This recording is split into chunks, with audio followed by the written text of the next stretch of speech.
ಓಂ ಶ್ರೀ ಗುರು ಬಸವಲಿಂಗಾಯ ನಮಃ. ಮೃತ್ಯುಂಜಯ ಹಬ್ಬಗಳ ಮತ್ತು ಮಹಾಂತ ಹಬ್ಬಗಳ ಪಾದಗಳಿಗೆ ಕೊಡಮೊಟ್ಟು. ಮೃತ್ಯುಂಜಯ ವಿದ್ಯಾಪೀಠದ ಮಹಾನ್ ಸ್ವಾಮಿ ಕಲಾ ವಿಜ್ಞಾನ ಹಾಗೂ ವಾಣಿಜ್ಯ ಮಹಾವಿದ್ಯಾಲಯದ ಆಂತರಿಕ ಗುಣಮಟ್ಟ ಕೋಶದಡಿಯಲ್ಲಿ ಸಾಂಸ್ಕೃತಿಕ ಸಂಘ ಹಾಗೂ ಮಹಿಳಾ ಸಂಘದ ವತಿಯಿಂದ 2025-26ನೇ ಸಾಲಿನ ವಿವಿಧ ಸ್ಪರ್ಧೆಗಳು ಜರುಗ್ತಾ ಇದ್ದಾವೆ.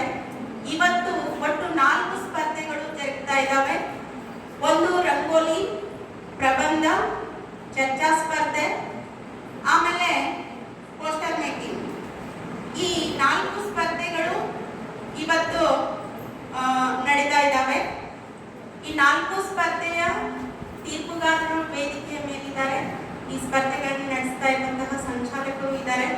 ನೀವೆಲ್ಲ ಇಲ್ಲಿ ತುಂಬಾ ಹರ್ಷದಿಂದ ಬಂದಿದ್ದೀರಿ. ಎಲ್ಲ ತೀರ್ಪುಗಾರರಿಗೆ ತುಂಬ ಹೃದಯದ ಸ್ವಾಗತವನ್ನ ಕೋರ್ತೀನಿ. ಆಮೇಲೆ ಇಲ್ಲಿ ನಡೆದಂತಹ ಎಲ್ಲ ವಿದ್ಯಾರ್ಥಿಗಳಿಗೂ ಕೂಡ ತುಂಬ ಹೃದಯದ ಸ್ವಾಗತ, ಸುಸ್ವಾಗತ. ರಂಗೋಲಿ ಸ್ಪರ್ಧೆಯಲ್ಲಿ ಭಾಗವಹಿಸಿದಂತಹ ಎಲ್ಲ ವಿದ್ಯಾರ್ಥಿಗಳು ವೇದಿಕೆಗೆ ಬರಬೇಕು. ರಂಗೋಲಿ ಸ್ಪರ್ಧೆಗೆ ಕೊಟ್ಟಂತಹ ವಿಷಯ ಪ್ರಕೃತಿ ಸೌಂದರ್ಯ. ಈ ಪ್ರಕೃತಿಯ ಸೌಂದರ್ಯದ ವಿಷಯದ ಮೇಲೆ ನಮ್ಮ ವಿದ್ಯಾರ್ಥಿಗಳು, ಈ ಎಲ್ಲ ವಿದ್ಯಾರ್ಥಿಗಳು ಹೊರಗಡೆ ರಂಗೋಲಿಯನ್ನ ತೆಗಿತಾರೆ.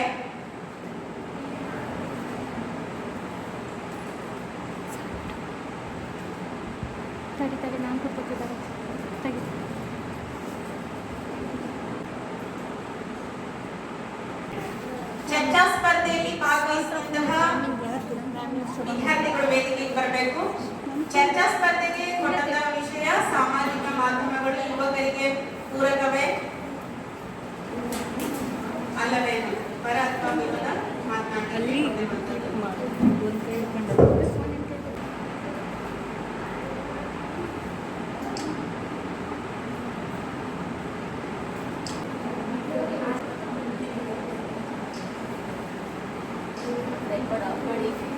ಈಗ ಚರ್ಚಾ ಸ್ಪರ್ಧೆಯನ್ನ ನಾವು ಆರಂಭ ಮಾಡ್ತಾ ಇದ್ದೀವಿ.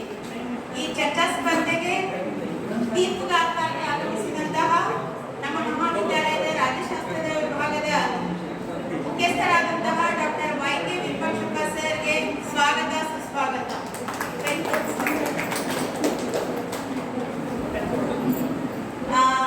ಈ ಒಂದು ಸ್ಪರ್ಧೆಗೆ ತೀರ್ಪುಗಾರರಾಗಿ ಆಗಮಿಸಿದಂತಹ ಶ್ರೀ ನಾಗರಾಜ್ ಸರ್ ಅವರು ಕೂಡ ಸ್ವಾಗತ, ಸುಸ್ವಾಗತ. ಚರ್ಚಾ ಸ್ಪರ್ಧೆಗೆ ಕೊಟ್ಟಂತಹ ವಿಷಯ ಸಾಮಾಜಿಕ ಮಾಧ್ಯಮಗಳು ಯುವಕರಿಗೆ ಪೂರಕವೇ, ಪರ ಮತ್ತು ವಿರೋಧ. ಈ ವಿಷಯದ ಕುರಿತು ತಾವೆಲ್ಲ ಮಾತಾಡಬೇಕು.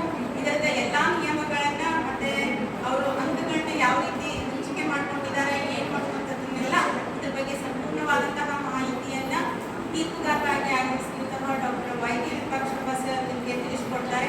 ಸಾಂಸ್ಕೃತಿಕ ಸಂಘ ಮತ್ತು ಮಹಿಳಾ ಕೋಶದಿಂದ, ಮಹಿಳಾ ಘಟಕದ ವತಿಯಿಂದ ಬಹಳ ವ್ಯವಸ್ಥಿತವಾಗಿ ಒಂದು ಚಟುವಟಿಕೆಗಳು ಜರುಗ್ತಾ ಇದ್ದವು. ಈ ಕಾರ್ಯಕ್ರಮದಲ್ಲಿ ಉಪಸ್ಥಿತರಿರುವಂಥ ನಮ್ಮ ಸಾಂಸ್ಕೃತಿಕ ಸಂಘದ ಸಂಚಾಲಕರಾದಂಥ ಆತ್ಮೀಯರು, ಸ್ನೇಹಿತರು ಆಗಿರುವಂಥ ಕೋಟೇಶ್ B ಅವರೇ, ತೀರ್ಪುಗಾರರಾಗಿ ಭಾಗವಹಿಸಿರುವಂಥ ನಾಗರಾಜ್ ಅವರೇ, ವೇದಿಕೆ ಮೇಲೆ ಉಪಸ್ಥಿತರಿರುವಂಥ ಬಸವ ಹಮ್ಮಿಣಿ ಅವರೇ, ಮಹಿಳಾ ಘಟಕದ ಸಂಚಾಲಕರಾಗಿರುವಂಥ ಶೋಭಾ C ಮೇಡಮ್ ಅವರೇ, ಡಾಕ್ಟರ್ ಕುಂಬಾರ್ ಅವರೇ, ಪ್ರೊಫೆಸರ್ ಸಂದೀಪ್ ಅವರೇ, ಸುನಿತಾ ವಾಲಿ ಮೇಡಮ್ ಅವರೇ, ಭಾಗ್ಯ ಮೇಡಮ್ ಅವರೇ, ಎಲ್ಲ ಪ್ರಾಧ್ಯಾಪಕ ವೃತ್ತಿ ಬಾಂಧವರೇ, ಫೈನಲಿ ಆತ್ಮೀಯ ನೆಚ್ಚಿನ ವಿದ್ಯಾರ್ಥಿನಿಯರೇ, ಸ್ಪರ್ಧಾಳುಗಳೇ, ಬಹುಶಃ ಇವತ್ತಿನ ಒಂದು ಚಟುವಟಿಕೆಗಳು ಒಂದಕ್ಕಿಂತ ಒಂದು ಡಿಫ್ರೆಂಟ್. ಆ ಕಡೆ ನಿಮ್ಮ ಎದುರಿಗೆ ರಂಗೋಲಿ ನಡೆದೈತಿ, ಪ್ರಕೃತಿಯಲ್ಲಿ ಸೌಂದರ್ಯ, ಸೌಂದರ್ಯದಲ್ಲಿ ಪ್ರಕೃತಿನೋ, ಪ್ರಕೃತಿಯಲ್ಲಿ ಸೌಂದರ್ಯನೋ ರಂಗೋಲಿ ಮೂಲಕ ಹೆಂಗೆ ಆಳತೈತಿ ಅಂತೇಳಿ ವೀಕ್ಷಣೆ ಮಾಡಬೇಕಾಗೈತಿ. ಒಂದು ಟಾಪಿಕ್ ಬಹಳ ಚೆನ್ನಾಗಿದೆ, ಸೌಂದರ್ಯ.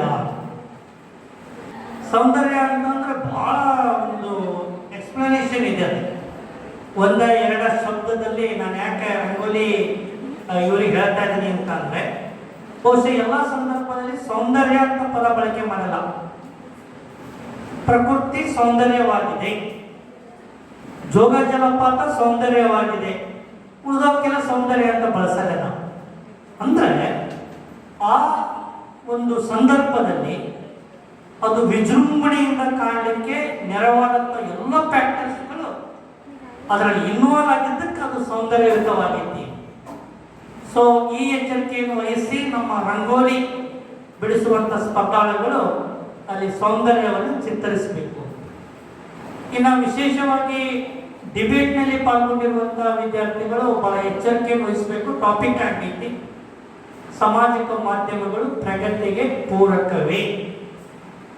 ಸಾಮಾಜಿಕ ಮಾಧ್ಯಮಗಳು ಅಂತಂದರೆ ನಿಮ್ಮ ಸೋಷಿಯಲ್ ಮೀಡಿಯಾದಿಂದ ಹಿಡಿದುಕೊಂಡು ಅಲ್ಲಿ ಬರುವಂಥ ಫೇಸ್ಬುಕ್, ವಾಟ್ಸಪ್, ಇವತ್ತು ಏನು ಆರ್ಟಿಫಿಷಿಯಲ್ ಇಂಟೆಲಿಜೆನ್ಸಿ ಹೊರಗೆ ನಾವು ಏನು ಬಂದು ತಲುಪಿಟ್ಟೀವಿ, ಇಲ್ಲೆಲ್ಲ ಸಾಮಾಜಿಕ ಮಾಧ್ಯಮಗಳು ಇವತ್ತು ನಮ್ಮನ್ನು ನಾವು ಹಾಳಾಕುಂತವ, ಅವನ್ನ ನಾವು ಹಾಳಾಕುಂತವ ಅನ್ನುವಷ್ಟರ ಸ್ಥಿತಿಗೆ ಪ್ರಸ್ತುತ ಇವತ್ತಿನ ತಂತ್ರಜ್ಞಾನವನ್ನು ನಾವು ತೆಗೆದುಕೊಂಡು ಹೋಗ್ಬಿಟ್ಟಿವಿ.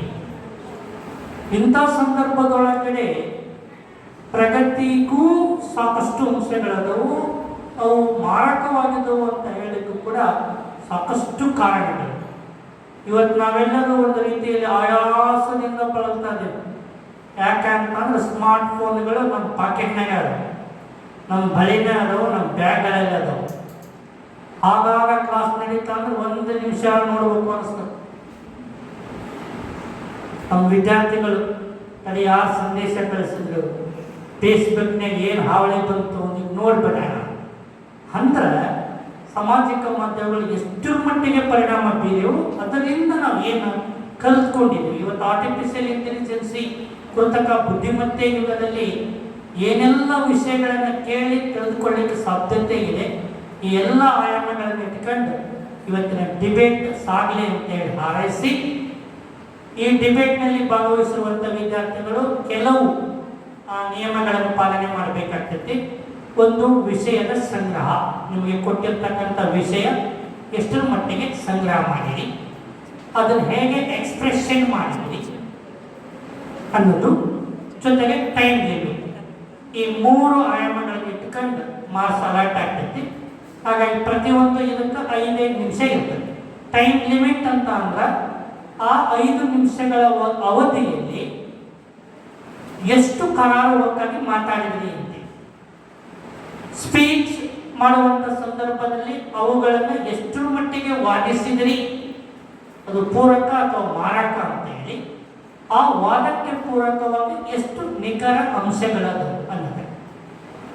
ಇನ್ನು ಮಾಹಿತಿಗಳನ್ನು ಹೇಗೆ ಸಂಗ್ರಹ ಮಾಡಿದ್ರಿ, ಈ 3 ಆಯಾಮಗಳನ್ನು ಇಟ್ಟುಕೊಂಡು ಇವತ್ತಿನ ಡಿಬೇಟ್ ನಡೀತೈತಿ. ಈ 3 ಆಯಾಮಗಳನ್ನು ಗಮನಿಸಬೇಕು. ನಾವು ಸೂಕ್ಷ್ಮವಾಗಿ ಅವಲೋಕನವನ್ನು ಮಾಡಿ ಮಾರ್ಕ್ಸ್ಗಳನ್ನು ಅಲಾಟ್ ಮಾಡ್ತಾ ಇರೋದ್ರಿಂದ ವಿದ್ಯಾರ್ಥಿಗಳು ಸಾಮಾಜಿಕ ಮಾಧ್ಯಮಗಳು ಪ್ರಗತಿಗೆ ಪೂರಕವೇ ಅಥವಾ ಮಾರಕವೇ ಅನ್ನುವಂಥ ವಿಷಯಗಳನ್ನು ಮಾತನಾಡಬೇಕಾಗ್ತೈತಿ. ಇಲ್ಲಿ ಪಾರ್ and against as per serial, ಒಂದು ಪರವಾಗಿ ಮಾತಾಡಿದ ನಂತರ ನಾವು ಅದಕ್ಕೆ ವಿರುದ್ಧವಾಗಿ ಮಾತಾಡೋದನ್ನು ಕರಿತೀವಿ. ಇದು ಪ್ರಕಾರ ನಡೀತೈತಿ. ಇನ್ನು ಮೊದಲಿಗೆ ಬಂದು ಯಾರು ಮಾತಾಡ್ತೀರಿ ಅಲ್ಲ, ಸೀರಿಯಲ್ ನಂಬರ್ ಬರೆದಿರ್ಬೋದು ಸರ್, ಕೋಡ್ ಕೊಟ್ಟಾರಂತ. ಮೊದಲಿಗೆ ಯಾರು ಮಾತಾಡ್ತೀರಿ ಅವರಿಗೆ ಎಲ್ಲ ಮುಗಿದಾದ್ಮೇಲೆ ಎಲ್ಲ ಸ್ಪರ್ಧಾಳುಗಳು ಡಿಬೇಟ್ನಲ್ಲಿ ಭಾಗವಹಿಸಿದ ನಂತರ ಮತ್ತೆ ಲಾಸ್ಟಿಗೆ 2 ನಿಮಿಷ ಸಮಯ. ಮೊದಲಿಗೆ ಮಾತಾಡೋರಿಗೆ ಮಾತ್ರ ನಿಮ್ಮ ಮಾತು 5 ನಿಮಿಷ, 1 ನಿಮಿಷ ಎಕ್ಸ್ಟ್ರಾ ಇರ್ತೈತಿ. ಎಲ್ಲರೂ ಮಾತಾಡಿದ್ಮೇಲೆ ಕೊನೆಗೆ ಮತ್ತೆ 2 ನಿಮಿಷ ಅವಕಾಶ. ಫಸ್ಟ್ ಮಾತಾಡೋರಿಗೆ ಮಾತ್ರ, ಉಳಿದೋ ಆಸ್ ಪರ್ ಸೀರಿಯಲ್ ಪ್ರಕಾರ ನಡೀತದೆ. ಇಷ್ಟು ವಿಷಯಗಳನ್ನು ತಿಳ್ಕೊಂಡು ಭಾಳ ಒಂದು ವ್ಯವಸ್ಥಿತವಾಗಿ ಇವತ್ತಿನ ಒಂದು ಸಾಂಸ್ಕೃತಿಕ ಸಂಘ ಮತ್ತು ಮಹಿಳಾ ಕೋಶದಿಂದ ಒಳ್ಳೆ ಕಾರ್ಯಕ್ರಮಗಳು ನಮ್ಮ ವಿದ್ಯಾರ್ಥಿಗಳನ್ನು ಮೋಟಿವೇಟ್ ಮಾಡಿ ನಡೀತಾ ಇದ್ದವು. ಈ ನಿಟ್ಟಿನಲ್ಲಿ ಅವರನ್ನೆಲ್ಲ ಅಭಿನಂದಿಸಿ ಕಾರ್ಯಕ್ರಮಗಳು ಹೀಗೆ ಯಶಸ್ವಿಯಾಗಲಿ ಸಾಗಲಿ ಅಂತೇಳಿ ಹಾರೈಸಿ ನನ್ನ ಮಾತಿಗೆ ವಿರಾಮ ನೀಡ್ತೇನೆ. ಮತ್ತೊಮ್ಮೆ ತಮ್ಮೆಲ್ಲರಿಗೂ ಕೂಡ ಧನ್ಯವಾದ.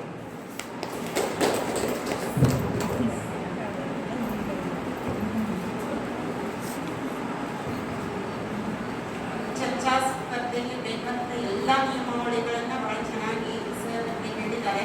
ಅವರಿಗೆ ತುಂಬ ಹೃದಯದ ಧನ್ಯವಾದಗಳು. ಈಗ ಚರ್ಚಾ ಸ್ಪರ್ಧೆಯನ್ನು ಆರಂಭ ಮಾಡಿ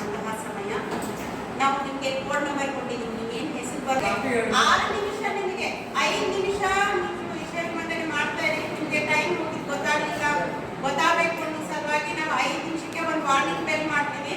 ವಾರ್ನಿಂಗ್ 1 ನಿಮಿಷ ಟೈಮ್ ಇರ್ತದೆ, ನೀವು ಪೂರ್ಣಗೊಳಿಸಬೇಕು ಅನ್ನುವಂಥದ್ದು. ಆಯ್ತಾ? 6 ನಿಮಿಷದಲ್ಲೇ ನೀವು ಮುಗಿಸಿ ನಿಮ್ಮ ವಿಷಯವನ್ನ ಮಂಡಿಸಿ ಹೋಗಬೇಕು.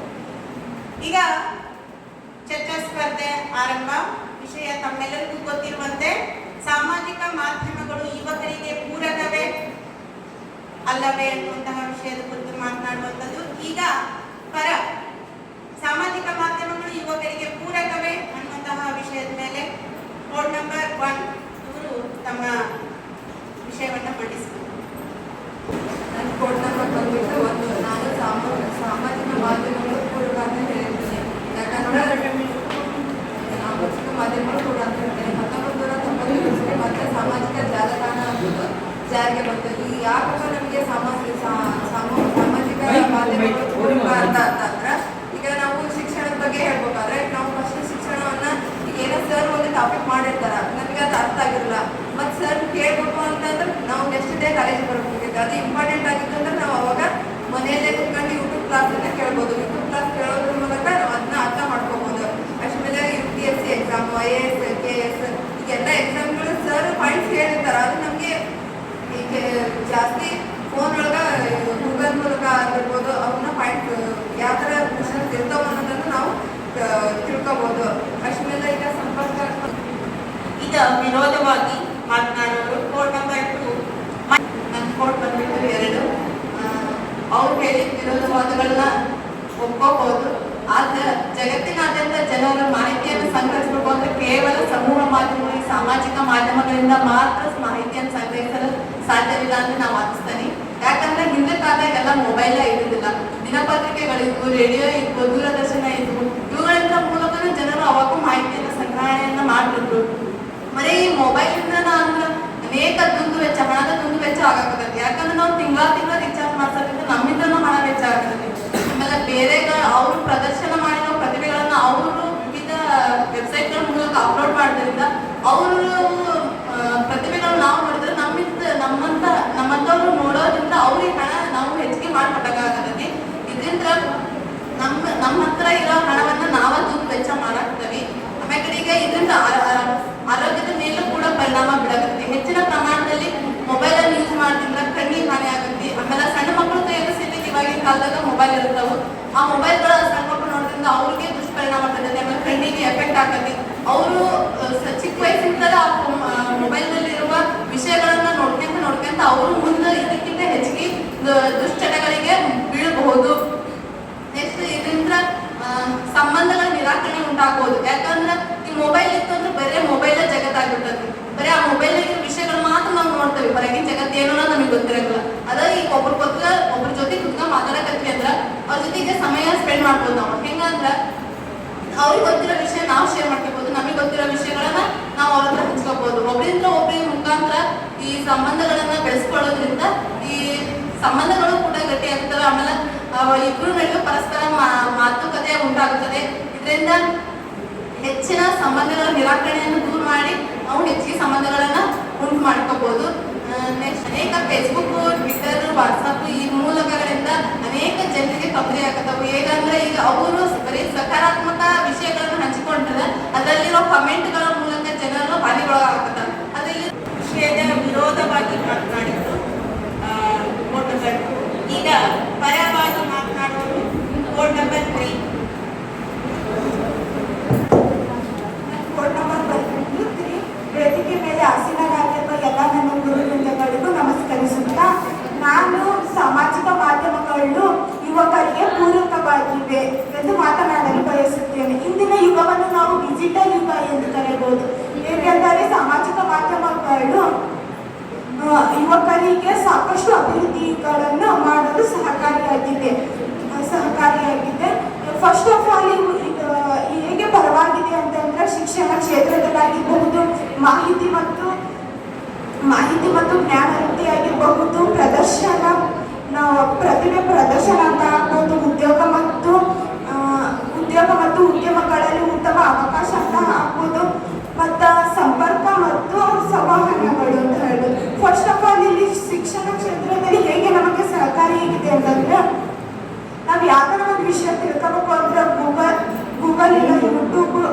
ಮುಖಾಂತರ ಹೋಗಿ ಇಲ್ಲ ಆನ್ಲೈನ್ ಪ್ಲಾಟ್ಫಾರ್ಮ್ಗಳ ಮುಖಾಂತರ ಹೋಗಿ ನೋಡ್ತವೆ. ಇದರಿಂದ ವಿದ್ಯಾರ್ಥಿಗಳಿಗೆ ಕಷ್ಟಕರವಾದ ವಿಷಯಗಳನ್ನು ಸುಲಭವಾಗಿ ತಿಳಿದುಕೊಳ್ಳಲು ಸಹಕಾರಿಯಾಗಿದೆ ಹಾಗೂ ಇದು ಗ್ರಾಮೀಣ ಪ್ರದೇಶದಲ್ಲಿ ಇರುವ ವಿದ್ಯಾರ್ಥಿಗಳಿಗೂ ಜಾಗತಿಕ ಮಟ್ಟದ ಶಿಕ್ಷಣ ದೊರೆಯುತ್ತೆ. ಈಗ ವಿರೋಧವಾಗಿ ಮಾತನಾಡಿದ್ರು ಕೋಡ್ ನಂಬರ್ 3. ಈಗ ಕೋಡ್ ನಂಬರ್ 4. ನನ್ನ ಕೋಡ್ ಬಂದ್ಬಿಟ್ಟು 4. ಸಾಮಾಜಿಕ ಮಾಧ್ಯಮ ಯುವಕರಿಗೆ ವಿರೋಧದ ಬಗ್ಗೆ ಮಾತಾಡ್ತೀನಿ. ಈಗಿನ ಸಣ್ಣ ಮಕ್ಕಳಿಂದ ಹಿಡಿದು ದೊಡ್ಡವರಿಗ ಮಟನು ಫೋನ್ ಎಲ್ಲದಕ್ಕೂ ಪ್ರತಿಯೊಂದಕ್ಕೂ ಫೋನ್ ಹಿಡಿತಾರ. ಸಣ್ಣ ಮಕ್ಕಳು ಊಟ ಮಾಡ್ಬೇಕು ಅಂದ್ರೆ ಫೋನ್ ಬೇಕು ಅವರಿಗೆ. ಫೋನ್ ಇಲ್ಲ ಅಂದ್ರೆ ಊಟ ಮಾಡಂಗಿಲ್ಲ. ಅವಾಗಿನ ಕಾಲದಲ್ಲೆಲ್ಲ ಈಗ ದೊಡ್ಡವರು ನೇಚರ್ ತೋರಿಸ್ತಿದ್ರು ಹುಡ್ರಿಗೆ. ಊಟ ಮಾಡ್ಸಬೇಕಾರೆ ಅಲ್ಲಿ ಮರ ನೋಡು, ಗಿಡ ನೋಡು, ಆಮೇಲೆ ಒಂದು ಪ್ರಾಣಿಗಳನ್ನ ಪಕ್ಷಿಗಳನ್ನ ತೋರಿಸಿ ಊಟ ಮಾಡ್ತಿದ್ರು. ಹುಡ್ರಿಗೆಲ್ಲ ನೇಚರ್ ಬಗ್ಗೆ ಗೊತ್ತಾಗ್ತಿತ್ತು. ಇವಾಗಿನ ಹಂಗಲ್ಲ. ಫೋನ್ ಇಲ್ಲ ಅಂದ್ರೆ ಊಟ ಮಾಡಲ್ಲ. ಹೊರಗೆ ಹೋಗ್ಕೊಂಡು ಬಾರಪ್ಪ ತೋರಿಸ್ತೀನಿ, ಅಲ್ಲಿ ತೋರಿಸಿ ಊಟ ಮಾಡ್ತೀನಿ. ಇಲ್ಲ ನಾ ಬರಲ್ಲ, ಫೋನ್ ಕೊಡು. ಈಗಿನ ಪೇರೆಂಟ್ಸ್ ಅವ್ರಿಗೆ ಫೋನ್ ಕೊಡ್ತೀನಿ, ಊಟ ಮಾಡು, ಆಮೇಲೆ ಚಿಂಟುಟಿಗೆ ಹಚ್ತೀನಿ, ಗೊಂಬೆ ಹಚ್ತೀನಿ, ಬರೇ ಇದೆ ಫೋನ್. ಆಮೇಲೆ ಈಗ ಅವಾಗಿನವರೆಲ್ಲ ಮಕ್ಕಳಿಗೆ ಅಜ್ಜ ಅಜ್ಜಿ ಕಥೆ ಹೇಳೋದು, ಆಮೇಲೆ ಅವಾಗಿಂದ ಆಗಿದ್ರ ಬಗ್ಗೆ ಹೇಳೋದು, ಅವ್ರ ಜೀವನ ನಡೆಸಿದ್ರ ಬಗ್ಗೆ ಹೇಳೋದು ಮಾಡ್ತಾರೆ.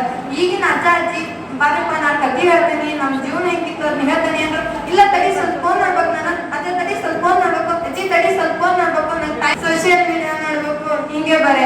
ಆಮೇಲೆ ಬಸ್ ಮೇಲೆ ಹೋಗ್ತಾ ಇರುವಾಗ ಬರೇ ಸೋಷಿಯಲ್ ಮೀಡಿಯಾ ಇದು ನೋಡ್ಕೊಂಡು ಇನ್ಸ್ಟಾಗ್ರಾಮ್ ನೋಡೋದು, ಫೇಸ್ಬುಕ್ ನೋಡೋದು, ವಾಟ್ಸಪ್ ನೋಡೋದು. ಆ ಕಂಡಕ್ಟರ್ ಬಂದು ನೀ ಎಲ್ಲಿ ಹೋಗ್ಬೇಕಪ್ಪ ಅಂತ ಅಂತ ಇರ್ಬೇಕು. ಅವ್ರು ಏನಿಲ್ಲ ಹಿಂಗೆ ಫೋನ್ ಹಿಂಗೆ ಚಂದ್ರ ಹಿಂಗೆ ಇರ್ತೈತಿ. ಪದೇ ಹೇಳ್ಬೇಕು. ಮಗ್ಲಾಕಿದವ್ರನ್ನ ಅವ್ರು ತಿಳಿ ಸ್ವಲ್ಪ ಅನ್ಬೇಕು. ಹಂಗ ಅಲ್ಲಿ ಅಷ್ಟಾದ್ಮೇಲೆ ಆಮೇಲೆ ಹೌದಾ ಇಲ್ಲಿ ಹೋಗ್ಬೇಕು ಹೆಂಗ್ ಮಾಡ್ತಾರೆ. ಆಮೇಲೆ ಈಗ ನಾವೆಲ್ಲ ನಮ್ಮ ಆಲೋಚನೆ ಶಕ್ತಿನೂ ಕಮ್ಮಿ ಆಗ್ತಾ ಇದೆ. ಹೆಂಗೆ ಅಂದ್ರೆ ಏನು ಸರ್ ಒಂದು ಕ್ವಶನ್ ಕೇಳಿದ್ರಪ್ಪ, ಏನೋ ಒಂದು ಹೇಳಿದ್ರಪ್ಪ ಅಂದ್ರ ನಾವು ಆಲೋಚನೆ ಮಾಡ್ಬೇಕು. ಅವ್ರು ಮತ್ತೊಬ್ಬರು ಹೋಗಿ ಕೇಳ್ಬೇಕು. ಅದರಿಂದ ಈ ಟೈಮ್ ವೇಸ್ಟ್ ಆಗಲ್ಲ. ನಮ್ಗೆ ಬುದ್ಧಿ ಹೆಚ್ಚಿಗೆ ಆಕತಿ, ಹೊರತಕ್ಕೂ ಕಮ್ಮಿ ಆಗಂಗಿಲ್ಲ. ಬೇರೆ ವಿಷಯ ತಿಳ್ಕೊಂಡಂಗಾಕತಿ. ಈಗ ಹಂಗಲ್ಲ. ಫೋನ ಇದು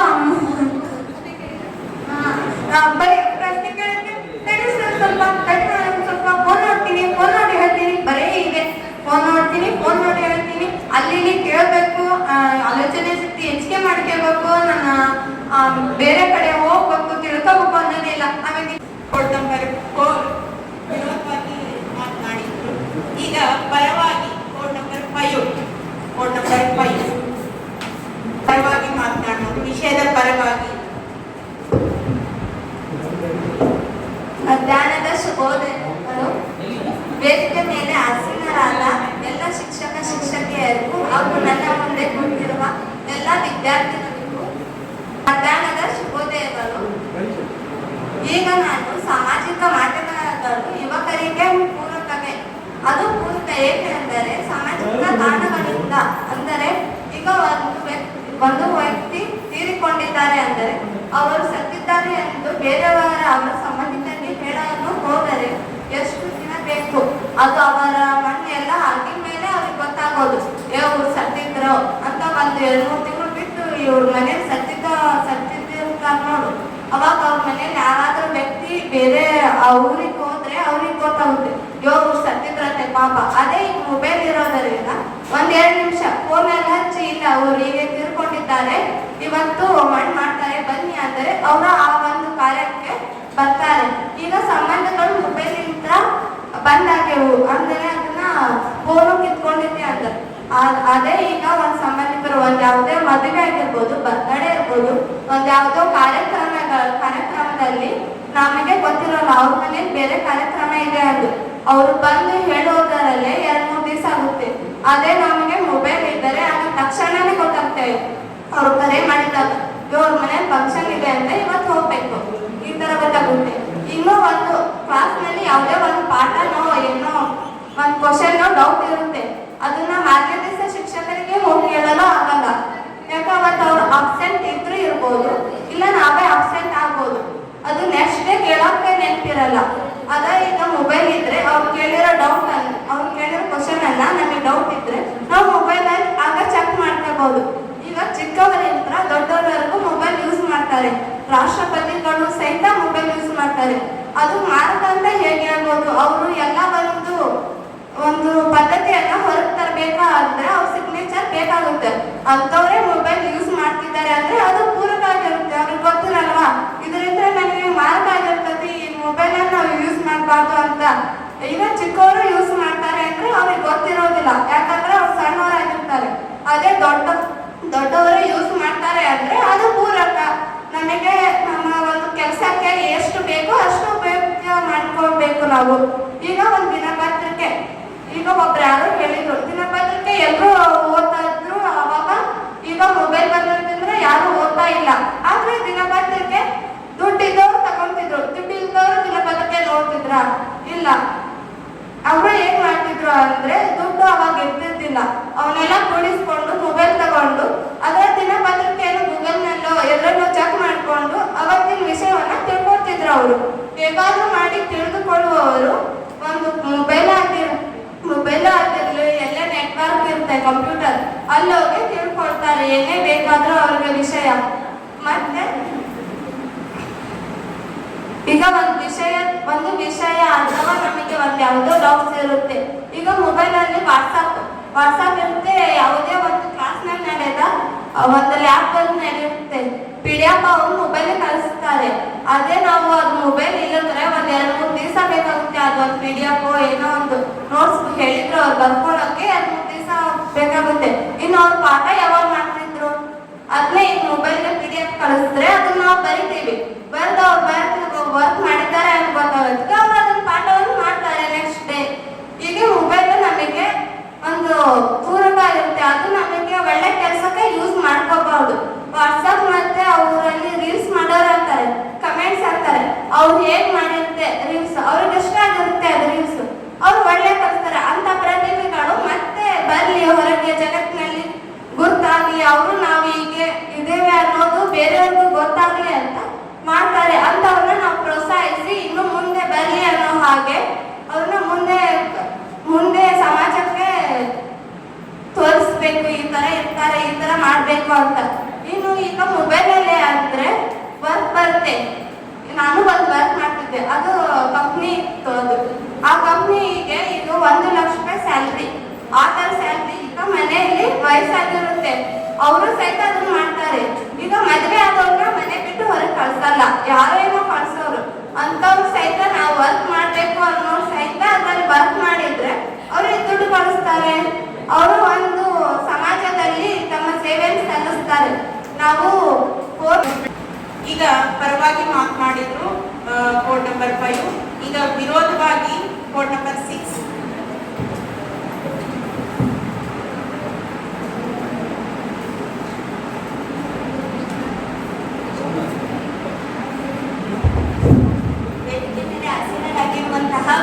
ನನ್ನ ಕೈಗಳಿಗೂ ಹಾಗೂ ತಮಗೆಲ್ಲರಿಗೂ ಮಧ್ಯಾಹ್ನದ ಶುಭಾಶಯಗಳು. ನಾನಿವತ್ತು ಚರ್ಚೆ ಮಾಡೋಕೆ ಬಂದಿರೋ ವಿಷಯ ಏನಪ್ಪಾ ಅಂತಂದ್ರೆ ಸಾಮಾಜಿಕ ಜಾಲತಾಣ ಅಂದ್ರೆ ಸೋಷಿಯಲ್ ಮೀಡಿಯಾ ಅನ್ನೋದು ಯುವಕರಿಗೆ ಮಾರಕವಾಗೈತೋ ಪೂರಕವಾಗೈತೋ ಅನ್ನೋಂತಹ ವಿಷಯದ ಮೇಲೆ ನಾನು ಚರ್ಚೆ ಮಾಡೋದಕ್ಕೆ ಬಂದಿದ್ದೀನಿ.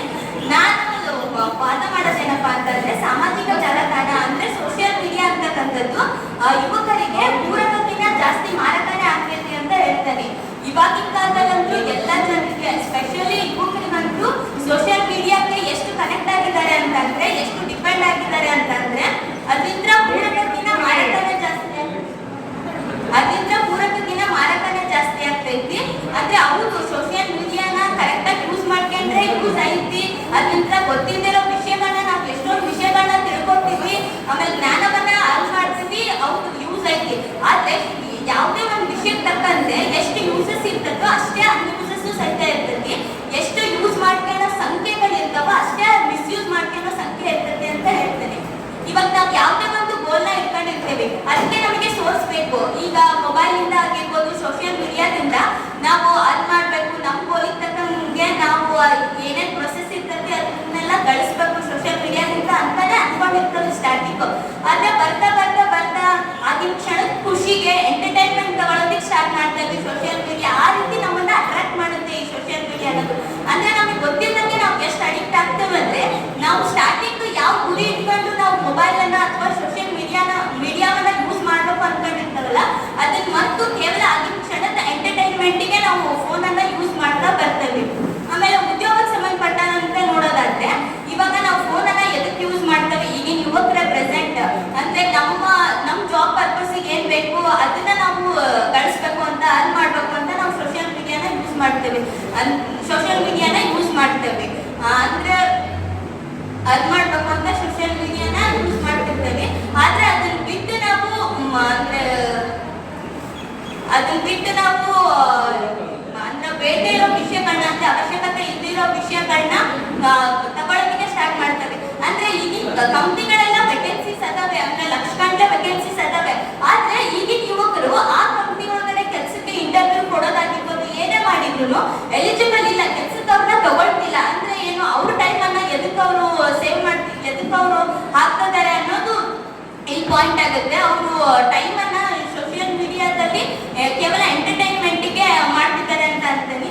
ಅಂದ್ರೆ ಸೋಷಿಯಲ್ ಮೀಡಿಯಾ ಅಂತಕ್ಕಂಥದ್ದು ನಾವು ಗೊತ್ತಿಲ್ಲದಂಗೆ ಎಷ್ಟು ಅಡಿಕ್ಟ್ ಆಗ್ತವೆ ಅಂತ ಅಂದ್ರೆ ಇವಾಗ ನಮ್ಮ ಹಾಬೀಸ್ ಆವಾಗಿನ ಕಾಲದಲ್ಲೂ ಸಹಿತ ಹಾಬೀಸ್ ಇತ್ತು. ಅಂದ್ರೆ ಡ್ಯಾನ್ಸ್ ಮಾಡೋದಾಗಿರ್ಬೋದು, ಚಿತ್ರಕಲೆ ಬಿಡಿಸೋದಾಗಿರ್ಬೋದು, ಕ್ಲೇ ಮಾಡ್ಲಿಂಗ್ ಆಗಿರ್ಬೋದು, ಈ ರೀತಿ ಎಲ್ಲ ಹವ್ಯಾಸಗಳಿದ್ವು. ಅದು ಈಗಿನ ಕಾಲದಲ್ಲೂ ಸಹಿತ ಅದಾವೆ ಹವ್ಯಾಸಗಳು. ಆದ್ರೆ ಅದ್ರ ಜೊತೆಗೆ ಇನ್ನೊಂದಿಷ್ಟು ಆಡ್ ಆಗಿದ್ದಾವೆ. ಅಂದ್ರೆ ಸೋಷಿಯಲ್ ಮೀಡಿಯಾದಲ್ಲಿ ಬಂದಂತಹ ಫೋಟೋಗಳಾಗಿರ್ಬೋದು, ಪೋಸ್ಟ್ಗಳಿಗೆ ಬ್ಯಾಡ್ ಕಮೆಂಟ್ ಅನ್ನ ಹಾಕೋದಾಗಿರ್ಬೋದು, ಟ್ರೋಲ್ಗಳನ್ನ ಮಾಡೋದಾಗಿರ್ಬೋದು, ಈ ರೀತಿ ಹವ್ಯಾಸಗಳನ್ನ ಈಗಿನ ಯುವಕರು ಸಹಿತ ಬೆಳೆಸ್ಕೊಂತ ಹೋಗಿದ್ದಾರೆ. ಅಂದ್ರೆ ನಾವು ಸೋಷಿಯಲ್ ಮೀಡಿಯಾವನ್ನ ನಾವು ಯೂಸ್ ಮಾಡ್ತಿದ್ದೇವೆ ಅಥವಾ ಸೋಷಿಯಲ್ ಮೀಡಿಯಾ ನಮ್ಮನ್ನು ಯೂಸ್ ಮಾಡ್ತಿದ್ದ ಅನ್ನೋದನ್ನ ಥಿಂಕ್ ಮಾಡ್ಬೇಕು ನಾವು. ಅಂದ್ರೆ ಗೊತ್ತಿಲ್ಲದಂಗೆ ನಾವು ಅಷ್ಟು ಸೋಷಿಯಲ್ ಮೀಡಿಯಾಗೆ ಅಡಿಕ್ಟ್ ಆಗ್ತಿದ್ದೀವಿ. ಈಗ ಸಕ್ಸಸ್ ಅಂತ ಬಂತು ಅಂತಂದ್ರೆ ನಾವು ಕೇವಲ ಅಂದ್ರೆ ಈಗಿನ ಮಟ್ಟಿಗೆ ನಾವು ಯಾವ್ದೋ ಸೋಷಿಯಲ್ ಮೀಡಿಯಾದಲ್ಲಿ ಪೋಸ್ಟ್ ಹಾಕಿದ್ವಿ ಅಂತಂದ್ರೆ ತಕ್ಷಣ ನಮಗೆ ಲೈಕ್ಸ್ ಆಗಿರ್ಬೋದು, ಕಮೆಂಟ್ಸ್ ಆಗಿರ್ಬೋದು ಬರ್ತವೆ. ಅಂದ್ರೆ ಅಲ್ಪಾವಧಿಯಲ್ಲಿ ನಮಗೆ ಸಕ್ಸಸ್ ಸಿಗ್ತದೆ. ಆ ಸಕ್ಸಸ್ಗೆ ನಾವು ಈಗಿನ ಯುವಕರೆಲ್ಲ ಅಟ್ರಾಕ್ಟ್ ಆಗ್ತಿದೀವಿ. ಅಂದ್ರೆ ನಿಧಾನಕ್ಕೆ ಸಿಗೋ ಸಕ್ಸಸ್ಗೆ ನಾವು ಯಾರು ಅಟ್ರಾಕ್ಟ್ ಆಗ್ತಿಲ್ಲ. ಆಮೇಲೆ ಈಗ ಕಂಪ್ಯಾರಿಸನ್ ಮಾಡ್ತಾರೆ. ಅಂದ್ರೆ ಈ ಸೋಷಿಯಲ್ ಮೀಡಿಯಾದಲ್ಲಿ ಯಾರೋ ಒಬ್ರು ಕಂಪ್ಯಾರಿಸನ್ ಮಾಡ್ತಾರೆ. ಏನಪ್ಪಾ ಅಂತಂದ್ರೆ ಇವಾಗ ಯಾರೋ ಒಬ್ರು ತಮ್ಮ ಜೀವನದಲ್ಲಿ ಆದಂತಹ ಒಂದು ಗುಡ್ ಮೂಮೆಂಟ್ ಅನ್ನ ಸೋಷಿಯಲ್ ಮೀಡಿಯಾದಲ್ಲಿ ಪೋಸ್ಟ್ ಮಾಡ್ತಾರೆ. ಅವಾಗ ಸೋಷಿಯಲ್ ಮೀಡಿಯಾವನ್ನ ಫಾಲೋ ಮಾಡೋರಾಗಿರ್ಬೋದು, ನೋಡೋರಾಗಿರ್ಬೋದು, ಅವ್ರು ಏನ್ ಅನ್ಕೊಂತಾರೆ ಅಂದ್ರೆ ಈ ತರ ನಮ್ ಲೈಫಲ್ಲಿ ಯಾಕೆ ನಡೀತಿಲ್ಲ, ಈ ತರ ನಮ್ ಲೈಫ್ ಯಾಕೆ ಇಲ್ಲ ಅಂತ ಹೇಳಿ ಯೋಚನೆ ಮಾಡ್ತಾರೆ. ಅವಾಗ ಬೇಟೆ ಯೋಚನೆಗಳೆಲ್ಲ ನಮ್ಮ ತಲೆಯಲ್ಲಿ ಇಟ್ಕೊಳ್ಳೋದ್ರಿಂದ ಸೋಷಿಯಲ್ ಮೀಡಿಯಾದಿಂದ ಜಾಸ್ತಿ ನಮ್ಮ ಜೀವನಕ್ಕೆ ಹಾನಿ ಆಗ್ತದೆ ಆ ತರ ಕಂಪೇರ್ ಮಾಡ್ಕೊಳ್ಳೋದ್ರಿಂದ ಅಂತ ಹೇಳ್ತೀನಿ. ಆಮೇಲೆ ಯಾರು ಸೋಷಿಯಲ್ ಮೀಡಿಯಾದಲ್ಲಿ ತಮ್ಮ ಕಷ್ಟಗಳನ್ನ ಹೇಳ್ಕೊಳ್ಬೇಕು ಅಂತ ಯಾರು ಇಷ್ಟಪಡಲ್ಲ. ಅವ್ರ ಜೀವನದಲ್ಲಿ ಆದಂತಹ ಒಂದು ಗುಡ್ ಮೂಮೆಂಟ್ ಅನ್ನ ಮಾತ್ರ ಆಗ್ತಾರೆ. ಅದನ್ನ ನಾವು ನೋಡಿ ನಮ್ಮ ಜೀವನ ಕಂಪೇರ್ ಮಾಡ್ಕೊಂಡು ನಮ್ಮ ಜೀವನನ ಹಾಳು ಮಾಡ್ಕೊಂತೀವಿ. ಹಾಗಾಗಿ ಸೋಷಿಯಲ್ ಮೀಡಿಯಾ ಅಂತಕ್ಕಂಥದ್ದು ಎಲ್ಲೋ ಒಂದ್ ಕಡೆ ಮಾರಕ ಆಗತ್ತೆ ಅಂತ ಹೇಳ್ತೇನೆ. ಆಮೇಲೆ ಈಗ ಕೋಚಿಂಗ್ ಸೆಂಟರ್ಗಳೆಲ್ಲ ಹೇಳ್ತಾರೆ, ಅಂದ್ರೆ ನಿಮಗೆ 3 ತಿಂಗಳು ಅಥವಾ 6 ತಿಂಗಳು ನಿಮಗೆ ಕೋಚಿಂಗ್ ಕೊಡ್ತೇವೆ ನಾವು. ಅಂದ್ರೆ ಫೋನನ್ನ 24 ಗಂಟೆ ನೀವು ಫೋನನ್ನ ಯೂಸ್ ಮಾಡಿದ್ರು ಸಹಿತ ನಿಮ್ಮ ಜಾಬ್ ಪರ್ಪಸ್ಗೆ ನಿಮ್ಮ ಜಾಬಿಗೆ ಏನ್ ಬೇಕೋ ಅದಕ್ಕೆ ಮಾತ್ರ ಯೂಸ್ ಮಾಡಿಸ್ತೇವೆ ನಾವು ಅಂತ ಹೇಳ್ತಾರೆ. ಅಂದ್ರೆ ಕೇವಲ ಇದು ಬರೀ 6 ತಿಂಗಳು 3 ತಿಂಗಳಿಗೆ ನಾವು ಮೊಬೈಲ್ ಅನ್ನ ಅಥವಾ ಸೋಷಿಯಲ್ ಮೀಡಿಯಾವನ್ನ ನಮ್ಮ ಜಾಬ್ ಪರ್ಪಸ್ಗೆ ನಾವು ಯೂಸ್ ಮಾಡೋದಲ್ಲ, ಜೀವನದಲ್ಲಿ ಅದನ್ನ ಅಳವಡಿಸ್ಕೊಂತ ಹೋಗ್ಬೇಕು. ಆಮೇಲೆ ಈಗ ಫೋನ್ ಸೋಷಿಯಲ್ ಮೀಡಿಯಾ ಯೂಸಸ್ ಆಗಿರ್ಬೋದು, ಅನ್ಯೂಸಸ್ ಅನ್ನೋದು ಮ್ಯಾಟರ್ ಆಗಲ್ಲ. ಅದು ಯೂಸ್ ಮಾಡ್ಕೊಳ್ಳೋರು ಅಂದ್ರೆ ಅದನ್ನ ಸಂಪೂರ್ಣವಾಗಿ ಒಳ್ಳೆ ರೀತಿಯಲ್ಲಿ ಯೂಸ್ ಮಾಡ್ಕೊಂತಿದ್ದಾರೆ ಅಂದ್ರೆ ಅದನ್ನ ಅಂದ್ರೆ ಮಿಸ್ಯೂಸ್ ಮಾಡ್ಕೊಳ್ಳೋ ಸಂಖ್ಯೆನೂ ಸಹಿತ ಜಾಸ್ತಿ ಐತಿ ಅಂತ ಹೇಳ್ತೀನಿ. ಅದನ್ನ ಎಚ್ಚರಿಕೆಯಿಂದ ಯೂಸ್ ಮಾಡೋರ್ ಮೇಲೆ ಡಿಪೆಂಡ್. ಇಷ್ಟೊತ್ತಂತ ನನಗೆ ಪ್ರಶ್ನೆ ಮಾಡೋದಕ್ಕೆ ಅವಕಾಶ ಮಾಡಿಕೊಟ್ಟಿದ್ದಕ್ಕೆ ಎಲ್ರಿಗೂ ಧನ್ಯವಾದ.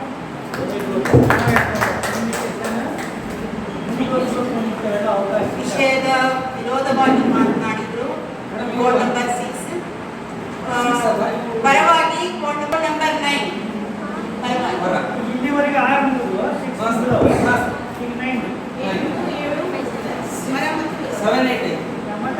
ನನ್ನ ನೆಲದ ಆಡಳಿತದ ಮಹಂತಪ್ಪ ಹಾಗೂ ಮೃತ್ಯುಂಜಯಗಳ ಗಮನದಲ್ಲಿ ನೆನೆಯುತ್ತ ವೇದಿಕೆ ಮೇಲೆ ಆಸೀನರಾದ ನನ್ನ ಎಲ್ಲ ಗುರುಗಳಿಗೂ ಹಾಗೂ ನಮ್ಮೆಲ್ಲರಿಗೂ ಮಧ್ಯಾಹ್ನದ ಶುಭಾಶಯ. ಇವತ್ತಿನ ವಿಷಯ ಸಾಮಾಜಿಕ ಜಾಲತಾಣ ಯುವಕರಿಗೆ ಮಾರಕವೇ ಅಥವಾ ಪೂರಕವೇ? ನಾನು ಹೇಳ್ತೀನಿ ಅದು ಪೂರಕ. ಯಾಕಂತಂದ್ರೆ ಯಾವುದೇ ಒಂದು ವಿಷಯ ಇದ್ರೂ ಒಂದೇ ಮುಖದ 2 ನಾಣ್ಯಗಳ ತರಹ. ಒಂದು ಎಕ್ಸಾಂಪಲ್ ಕೊಟ್ಟು ನಾನು ಸ್ಟಾರ್ಟ್ ಮಾಡಕ್ ಇಷ್ಟಪಡ್ತೀನಿ. ಏನಪ್ಪಾ ಅಂತಂದ್ರೆ ಒಂದು ಚಾಕು, ಡೈಲಿ ನಾವು ಮನೆ ಒಳಗೆ ಚಾಕು ಯೂಸ್ ಮಾಡ್ಕೊಂತೀವಿ. ಹಾಗಂತ ಇಡೀ ದೇಶದೊಳಗೆ ಇಡೀ ವರ್ಲ್ಡ್ ಒಳಗೆ ದಿನ ಕೊಲೆ ಆಗಲ್ಲ. ಯಾಕಂತಂದ್ರೆ ಚಾಕುನ ಹಣ್ಣು ಕಟ್ಟಕ್ಕೂ ಯೂಸ್ ಮಾಡ್ತೀವಿ, ಅವಶ್ಯಕತೆ ಇದ್ರೆ ಪ್ರಾಣ ಹೋಗೋಕ್ಕೂ ಅದು ಯೂಸ್ ಆಗ್ತೈತಿ. ಆದ್ರೆ ಬಹುತೇಕ ಜನರು ಎದಕ್ಕೆ ಯೂಸ್ ಮಾಡ್ತಾರೆ ಅಂದ್ರೆ ಹಣ್ಣು ತರಕಾರಿ ಕಟ್ ಮಾಡಕ್ಕೆ ಯೂಸ್ ಮಾಡ್ತೀವಿ. ಈ ಮೂಲಕ ಸ್ಟಾರ್ಟ್ ಮಾಡಕ್ಕೆ ಇಷ್ಟಪಡ್ತೀನಿ ಒಂದು ಕನ್ಫ್ಯೂಷನ್ ಬಿಟ್ಟು. ಮೊದಲನೇದಾಗಿ 1997 ಈ ಸಾಮಾಜಿಕ ಜಾಲತಾಣ ಅನ್ನೋದು ಬಂತು 6degree.com ಅಂತ. ಆಂಡ್ರೋ ವೈನ್ಸ್ಟೀನ್ ಅನ್ನೋರು ಇದನ್ನ ಪ್ರಪ್ರಥಮವಾಗಿ ಕಂಡು ಹಿಡಿತಾರೆ. ಅದಕ್ಕಿಂತ ಮೊದಲಿಗೂ ಕೂಡ ಈ ಸಾಮಾಜಿಕ ಮಾಧ್ಯಮ ಅನ್ನೋದಿತ್ತು. ಅಂತ ಅಂದ್ರೆ ಡಿಜಿಟಲ್ ಕಮ್ಯುನಿಕೇಟ್ ಮಾಡುವಂತಹ ಸಾಧನಗಳಿತ್ತು. ಅಂದ್ರೆ TVS ಆಗಿರ್ಬೋದು, ಯೂಸ್ ನೆಟ್ ಆಗಿರ್ಬೋದು. ಆದ್ರೆ ಅವು ಬೆಳಕಿಗೆ ಬಂದಿರಲಿಲ್ಲ.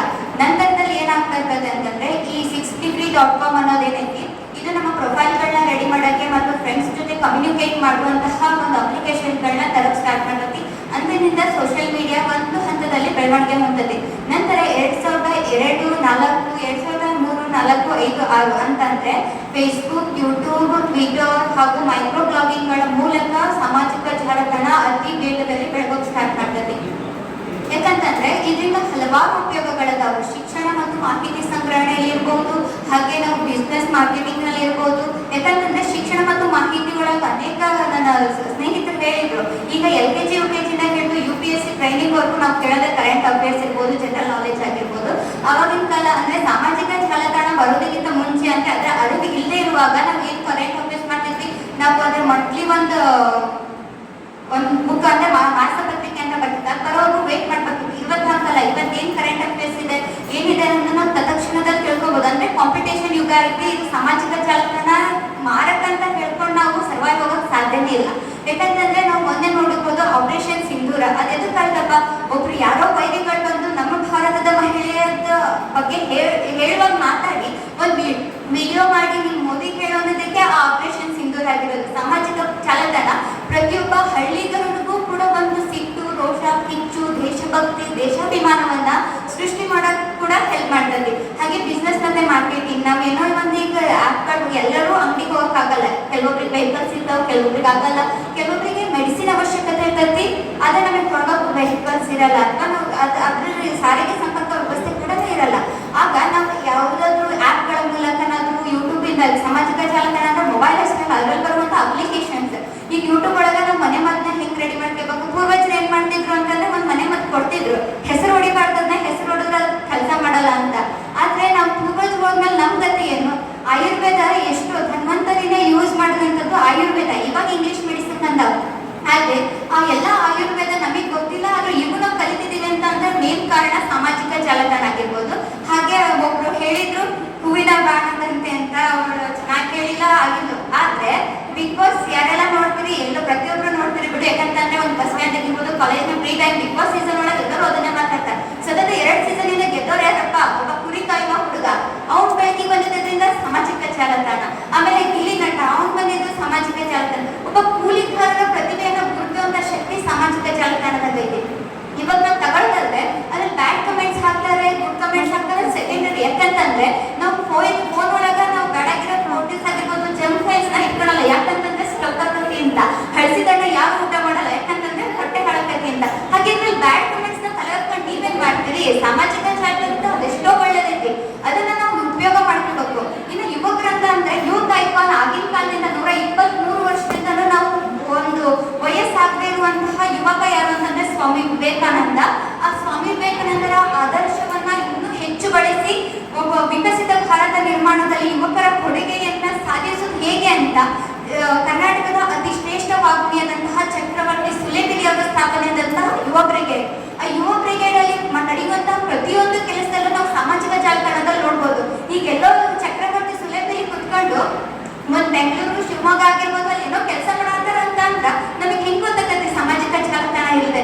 ಅದ್ರಲ್ಲಿ ನಾವು ಹೇಗ್ ಮಾಡ್ಬೋದು? ಒಂದು ಆನ್ಲೈನ್ ಅಪ್ಲಿಕೇಶನ್ ಸೇರಿ ನಾವು ಯುವ ಬ್ರಿಗೇಡ್ಗೆ ಒಟ್ಟು ಕೈ ಜೋಡಿಸ್ಬೋದು. ಇದ್ರಲ್ಲೂ ಕೂಡ ನಮ್ಮ ಭಾರತಕ್ಕಾಗಿರ್ಬೋದು, ಯುವಕರಿಗಾಗಿರ್ಬೋದು ಸಾಮಾಜಿಕ ಜಾಲತಾಣ ಒಂದು ದೊಡ್ಡ ಪರವಾಗಿದೆ. ಅಷ್ಟೇ ಅಲ್ಲದೆ ಈ ಸಾಮಾಜಿಕ ಜಾಲತಾಣವನ್ನ ನಾವು ಸ್ಟ್ಯಾಟಿಸ್ಟಿಕ್ಲಿ ನೋಡೋದಾದ್ರು ಅಂತಂದ್ರೆ ಇಡೀ ವರ್ಲ್ಡ್ ವೈಸ್ 303 ಮಿಲಿಯನ್ಗಿಂತ ಹೆಚ್ಚು ಮಂದಿನ ಯೂಟ್ಯೂಬ್ಗಳನ್ನ ಯೂಸ್ ಮಾಡ್ತಾ ಇದ್ದಾರೆ. ಫೇಸ್ಬುಕ್ 2.5 ಬಿಲಿಯನ್ ಅಷ್ಟು ಮಂದಿ ಫೇಸ್ಬುಕ್ ಯೂಸ್ ಮಾಡ್ತಿದ್ದಾರೆ. ಅಷ್ಟೇ ಅಲ್ಲದೆ ನಾವು ಡೈಲಿ ಯೂಸ್ ಮಾಡುವಂತ ವಾಟ್ಸ್ಆಪ್ 2.7 ಬಿಲಿಯನ್ ಅಷ್ಟು ಜನಗಳು ವಾಟ್ಸ್ಆಪ್ ಯೂಸ್ ಮಾಡ್ತಾರೆ. ಶೇಕಡ ಭೂಮಿಯಲ್ಲಿರುವಂತಹ ಜನರ 2/3 ಜನ ಈ ಸಾಮಾಜಿಕ ಜಾಲತಾಣ ಯೂಸ್ ಮಾಡ್ತಿದ್ದಾರೆ, ಅದಕ್ಕಿಂತ ಅನುಕೂಲತೆಯನ್ನು ಪಡ್ಕೊಳ್ತಿದ್ದಾರೆ. ಇನ್ನು ಇಂಡಿಯಾ ಒಳಗೆ ಹೇಳೋದಾದ್ರೆ 5 ಬಿಲಿಯನ್ ಅಷ್ಟು ಜನ ಸಾಮಾಜಿಕ ಜಾಲತಾಣವನ್ನು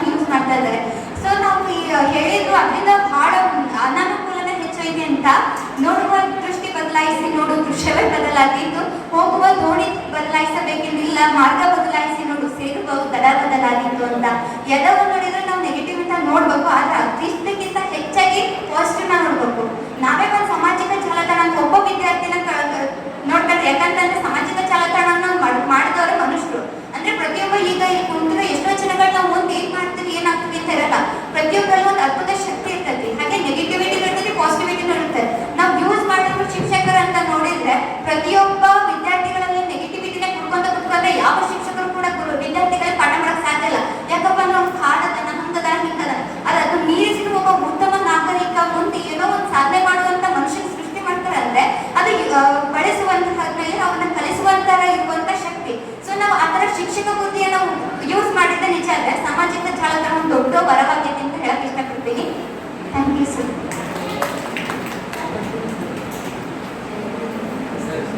ವಿಷಯದ ಪರವಾಗಿ ಮಾತನಾಡಿದ್ರು ಕೋಡ್ ನಂಬರ್ 9. ಈಗ ವಿಷಯದ ವಿರೋಧವಾಗಿ ಕೋಡ್ ನಂಬರ್ 8. ಎಲ್ಲರಿಗೂ ಮಧ್ಯಾಹ್ನದ ಶುಭೋದಯ. ನಾನು ಸಾಮಾಜಿಕ ಮಾಧ್ಯಮದ ಪೂರಕ ಅಂತ ಹೇಳ್ತೇನೆ. ಏಕೆಂದರೆ ಸಾಮಾಜಿಕ ಮಾಧ್ಯಮದಲ್ಲಿ ಇನ್ಸ್ಟಾಗ್ರಾಮ್, ಯೂಟ್ಯೂಬ್, ಫೇಸ್ಬುಕ್, ವಾಟ್ಸಪ್ ಇವುಗಳೆಲ್ಲ ಸಾಮಾಜಿಕ ಮಾಧ್ಯಮ ಆಗಿರೋದ್ರಿಂದ ನಾವು ಶಿಕ್ಷಣ ಕ್ಷೇತ್ರ ತಗೊಳ್ಳೋದಾದ್ರೆ UPSC ನಾವೆಲ್ಲ ಕಂಡಿರೋದ್ರಿಂದ UPSC KPSC ಅನ್ನೋ ಕೋಚಿಂಗ್ ಹಳ್ಳಿಯಿಂದ ದೊಡ್ಡ ಸಿಟಿಗೆ ಹೋಗಿ ಕೋಚಿಂಗ್ ತಗೊಳಕ್ಕಾಗಲ್ಲ. ಆದ್ರಿಂದ ಮಾಧ್ಯಮ ಸಂಪರ್ಕದಿಂದ ಆನ್ಲೈನ್ ಕ್ಲಾಸ್ನಲ್ಲಿ ಕೋಚಿಂಗ್ ತಗೊಂಡು ನಮ್ಮ ಗುರಿ ಮುಟ್ಬೋದು. ಹಾಗೆ ಶಿಕ್ಷಣದಲ್ಲಿ ನಮಗೆ ಬೇಕಾದಂಥ ಎಲ್ಲ ಮಾಹಿತಿಯನ್ನ ಪಡಿಬೋದು. ಹಾಗೆ ಶಿಕ್ಷಣ ಪಡೆದು ಮನೆಯಲ್ಲಿರುವಂಥ ಮಹಿಳೆಯರು ಹೆಚ್ಚಾಗಿ ಆನ್ಲೈನ್ ಕ್ಲಾಸ್ನಿಂದ ರಾಟಿ ಕ್ಲಾಸ್ ಅವರ ಉದ್ಯೋಗ ಮಾಡಿಕೊಂಡು ನಂತರ ಡ್ರಾಯಿಂಗ್ ಎಲ್ಲ ಕಲಿತು ಅವರ ಜೀವನವನ್ನು ಉತ್ತಮವಾಗಿ ನಡೆಸುತ್ತಿದ್ದಾರೆ.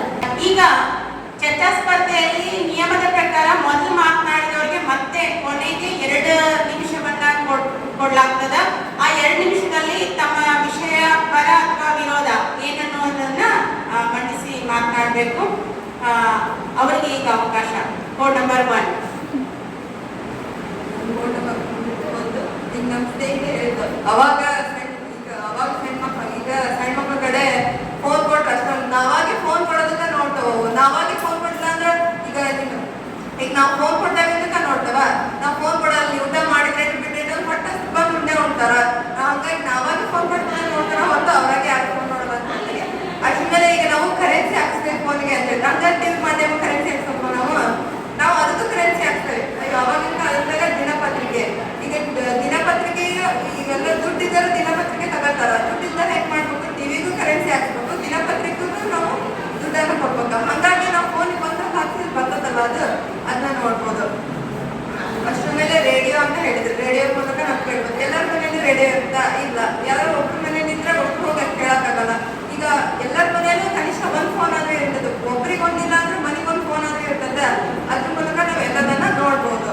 ಅಷ್ಟ್ರ ಮೇಲೆ ಈಗ ಹೇಳಿದ್ರು ಶಾಪಿಂಗ್ ಮಾಡಕ ದೊಡ್ಡ ಹೋಗ್ಬೋದು. ಕೈ ಬಂದಾಗ ನಾವು ಈಗ ಎಲ್ಲ ದೂರ ಇರ್ತದೆ ಆ ವಸ್ತು, ನಮ್ಗೆ ಈಗ ಹತ್ರ ಇದ್ರೆ ತಗೊಂಡ್ಬರ್ಬೋದು. ದೂರ ಇತ್ತಂದ್ರೆ ನಾವು ಹೋಗಿ ತರಕ್ಕಾಗಲ್ಲ. ಅದ್ರ ಮೂಲಕ ನಾವು ತಗೋಬೋದು. ಈಗ ಒಂದ್ ದಿವಸ ಈಗ ನಮ್ಗೆ ಒಂದು ಅಪ್ಲಿಕೇಶನ್ ಬಿಟ್ಟಿರ್ತಾರೆ, ಅದು ಗೊತ್ತಿರಲ್ಲ. ಇವತ್ತು ಲಾಸ್ಟ್ ನೈಟ್ 12 ಗಂಟೆವರೆಗೂ ಅಷ್ಟೇ ಇರುತ್ತೆ ಅಂದ್ರೆ ಅವಾಗ ನಾವು ಹೋಗಿ ಸೈಬರ್ಗಳ ಹುಡುಕಿ ಹೋಗಿ ಅಪ್ಲಿಕೇಶನ್ ಹಾಕಕ್ಕಾಗಂಗಿಲ್ಲ. ಯಾಕಂದ್ರೆ ಸೈಬರ್ಗಳು ಮುಚ್ಚಿರ್ತಾವೆ. ಹಾಗಾಗಿ ನಾವು ಫೋನ್ಗಳ ಮೂಲಕ ನಾವು ಅಪ್ಲಿಕೇಶನ್ ಹಾಕ್ಬೋದು. ಅಷ್ಟ್ರ ಮೇಲೆ ಈಗ ನಾವು CC ಕ್ಯಾಮ್ರಾನ ಅಳವಡಿಸಿರ್ತೇವೆ. ಅದನ್ನ ಫೋನ್ ಮೂಲಕ ಕನೆಕ್ಟ್ ಮಾಡ್ಬೋದು. ಈಗ ನಾವೆಲ್ಲ ಒಂದ್ ಕಡೆ ಇರ್ತೇವೆ, CC ಕ್ಯಾಮ್ರಾ ಅಲ್ಲಿ ಏನಾದ್ರೂ ನಡೀತಿದ್ರೆ ನಾವು ಕಣ್ಣಲ್ಲೇ ಅದನ್ನ ನೋಡ್ಬೋದು, ಅಲ್ಲೇ ಕಂಟ್ರೋಲ್ ಮಾಡ್ಬೋದು ಅನ್ನೋದನ್ನ ಹೇಳ್ಬೋದು.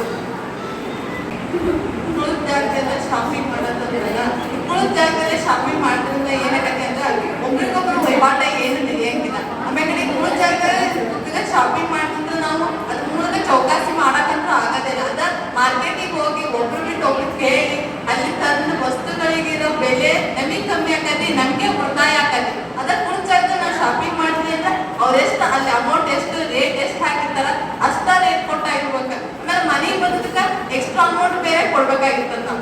ಯಾಕಂದ್ರೆ ಅವ್ರು ಬಂದು ತಲುಪಿಸಿರ್ತಾರಲ್ಲ ಮನೆಗೆ, ಅದಕ್ಕೆ 20% 5% ಅಂತ ಅದಕ್ಕೆ ಡಿಸ್ಕೌಂಟ್ ಇಟ್ಟಿರ್ತಾರ. ಅದಕ್ಕಿಂತ ಹೆಚ್ಚಿಗೆ ಅಮೌಂಟ್ ಕೊಡ್ಬೇಕು.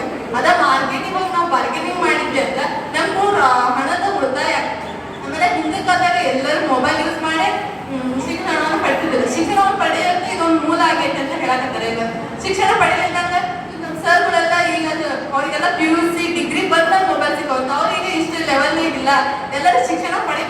ಮೊಬೈಲ್ ಯೂಸ್ ಮಾಡ್ಕೊಂಡು ಶಿಕ್ಷಣದಿಂದ ಮಾಹಿತಿಯನ್ನು ಸಂಗ್ರಹಣೆ ಮಾಡ್ಬೋದು ಅಂತ ನನ್ನದು ತಪ್ಪು ಅಭಿಪ್ರಾಯ.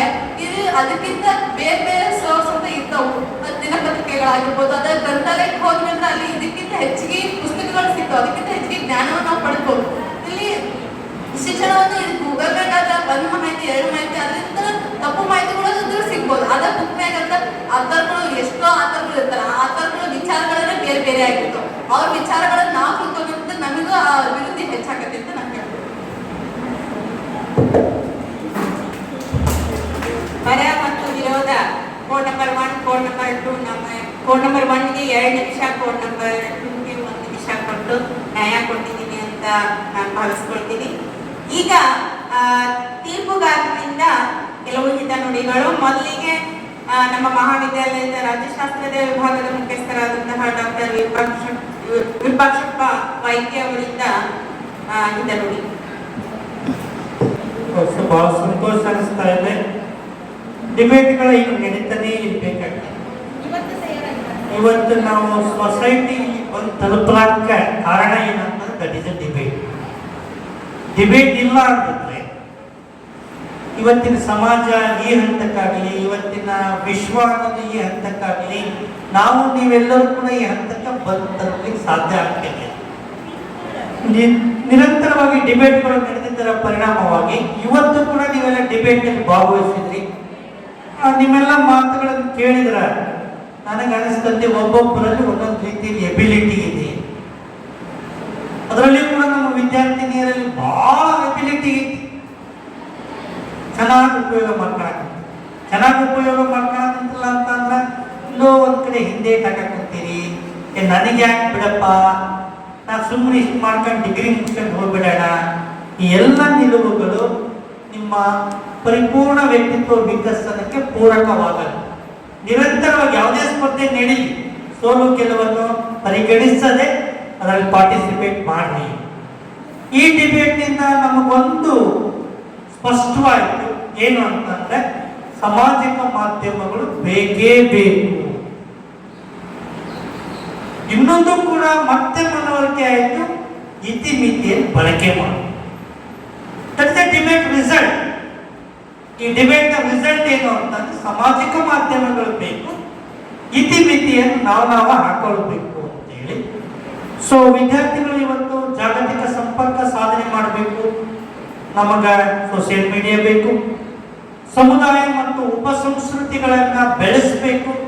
ಸೋಷಿಯಲ್ ಮೀಡಿಯಾ ಬೇಕು. ಉಪಸಂಸ್ಕೃತಿ ಅಂತಂದ್ರೆ ಎಷ್ಟೋ ಕಮ್ಯುನಿಟಿಯ ಜನರಿಗೆ ಎಬಿಲಿಟಿ ಇದೆ, ಅದನ್ನು ಅನಾವರಣ ಮಾಡಲಿಕ್ಕೆ ವೇದಿಕೆಗಳಿದೆ. ದೊಡ್ಡ ದೊಡ್ಡ ಬಿಗ್ ಬಾಸ್ ನಂತ ಸ್ಪರ್ಧೆಗಳೆಲ್ಲ ಅವ್ರನ್ನ ಇನ್ವೈಟ್ ಮಾಡಲ್ಲ. ಸಣ್ಣ ಪುಟ್ಟ ಇಂಥ ಡಿಬೇಟ್ಗಳು, ರೀಲ್ಸ್ಗಳು ಇವೆಲ್ಲ ನಡೀತಾ ಇರೋದ್ರಿಂದ ಅಲ್ಲಿ ಅವರು ಪ್ರಚಾರಕ್ಕೆ ಬರಲಿಕ್ಕೆ ಸಾಧ್ಯ ಐತಿ ಅಂತ.